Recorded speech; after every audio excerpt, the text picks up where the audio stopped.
समय की बड़ी खबर आपको दे दें कि राज्यसभा में दिल्ली सेवा बिल जो है वो पास हो गया है। डिवीजन ऑफ वोट वहां पर चल रहा था। मशीन में खराबी की वजह से स्लिप के जरिए यानी पर्ची के जरिए वोटिंग हो रही थी और अब वो वोटिंग समाप्त हुआ है और ये बिल पास हो गया है। समर्थन में 131 वोट पड़े हैं और इसके साथ ही दिल्ली सेवा विधेयक जो है वो पास हो गया है राज्यसभा के भीतर।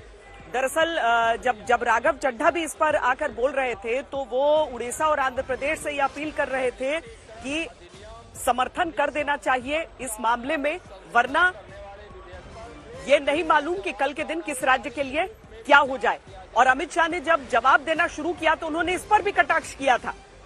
बहरहाल कुल मिलाकर मुद्दा ये है कि राज्यसभा में भी ये जो बिल है वो पास हो गया है। अब दिल्ली सेवा बिल जिसकी लड़ाई कानूनी तौर पर लड़ने के बाद पहुंची थी सदन में आपत्तियों की जब शुरुआत हुई तो इंडिया गठबंधन का एक बहुत बड़ा शर्त आम आदमी पार्टी ने कांग्रेस के सामने यही रखा था कि कांग्रेस पार्टी अगर समर्थन करेगी तो फिर आगे देखा जाएगा किस तरह से एकजुटता बनती है। कांग्रेस पार्टी ने समर्थन किया आम आदमी पार्टी का, लेकिन अब दिल्ली सेवा विधेयक जो है वो पास हो गया है 102 इसके विरोध में। लेकिन कुल मिलाकर वो आंकड़ा जिसकी आवश्यकता थी इस बिल के पास होने के लिए, वो आंकड़ा 7 रहा है और ये बिल पास हो गया है। कल से अविश्वास प्रस्ताव पर चर्चा होनी है, 3 दिन तक वो चर्चा होनी है।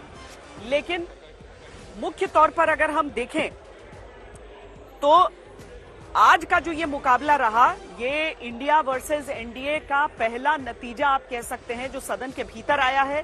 राज्यसभा से दिल्ली सेवा बिल पास हो गया है 131 वोट समर्थन में और 102 वोट इसके विरोध में पड़े हैं। यानी लोकसभा के बाद राज्यसभा में भी अब ये बिल पास हो गया है। डिप्टी चेयरमैन सर, मुझे the registration of birth on death amendment bill 2023 पर बोलने के लिए मौका देने के लिए मैं आपका आभारी हूं। मैं ये बिल जो बर्थ एंड डेथ रजिस्ट्रेशन का आया है, जन्म और मृत्यु का, मैं बिल को मेरे पार्टी बीजू जनता दल के तरफ से समर्थन करती हूँ।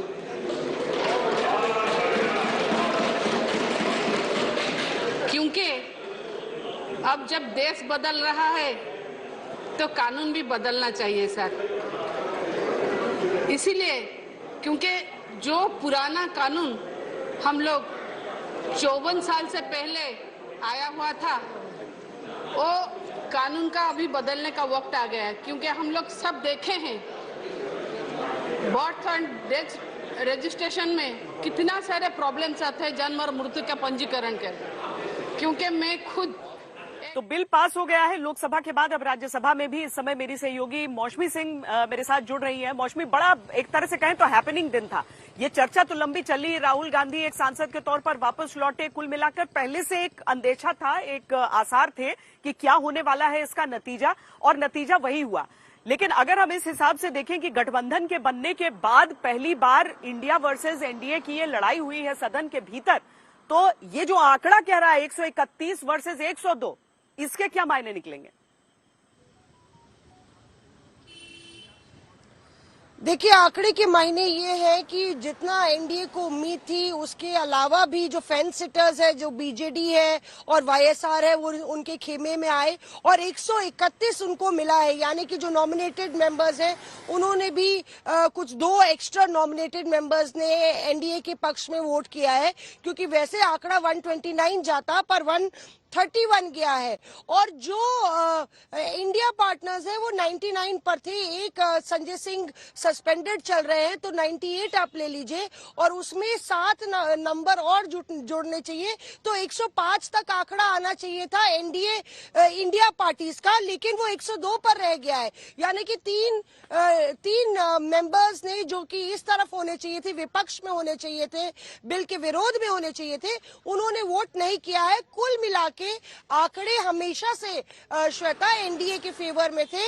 ये एनडीए भी जानते थे, ये इंडिया पार्टीज भी जानती थी, लेकिन ये विचार की लड़ाई थी, ये एक परसेप्शन बैटल था जिसमें दोनों तरफ से वार और पलटवार हमने देखे सदन में जमकर हुए।